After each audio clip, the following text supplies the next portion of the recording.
as lawmakers work to hold Norfolk Southern accountable. NBC4 Investigates Jamie Ostroff looked into which of those lawmakers' campaigns have received money from Norfolk Southern. And Jamie joins us now here in the studio right now. This is not uncommon for them to have activity with lawmakers, particularly from a money standpoint. From a lobbying standpoint, it's very important to them. Right, and it's not uncommon at all, which is why there are mechanisms for reporting as much of this data, basically the bare minimum that they're allowed to report, but they do have to report what they spend. So I looked at it.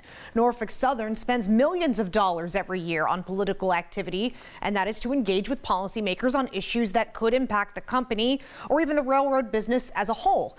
That is according to the company's own website. Now, while lobbying and donating to campaigns can help a company further its own interests, experts and lawmakers alike say Norfolk Southern cannot lobby its way out of this crisis.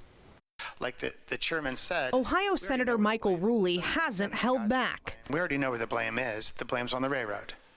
There's no doubt about that. The vice chair of the Senate Select Committee on Rail Safety, who represents East Palestine, received $500 from Norfolk Southern's Political Action Committee to his campaign. When he isn't in committee hearings like this one Wednesday, he has spent much of his time since the East Palestine train derailment near Ground Zero.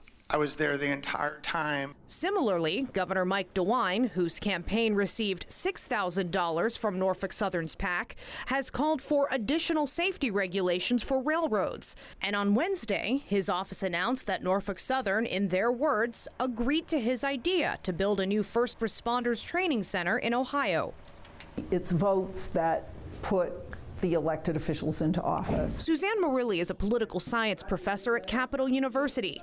She says that while corporate money can certainly get the attention of lawmakers, it won't get a company very far in the face of a catastrophe. Voices of the people have shed light on a stall, let's say, in improvement of safety features, especially by Norfolk Southern. And the new light, the sunshine shed on all that, seems to have had the opposite effect from what the campaign contributions may have intended. According to Norfolk Southern, the company spent more than $4.3 million in lobbying efforts in 2021. That's the most recent year for which they published that data, which does not include campaign contributions. Now, during CEO Alan Shaw's testimony on Capitol Hill this morning, Senator Sheldon Whitehouse from Rhode Island pressed Shaw on Norfolk Southern's political spending in recent years. Shaw said regulations his company lobbied against would not have prevented the East Palestine derailment. Now, also testifying today, Ohio Senators J.D. Vance and Sherrod Brown. The Republican and the Democrat worked together on legislation to improve rail safety. I could not find any record of donations to either of their campaigns from Norfolk Southern's PAC.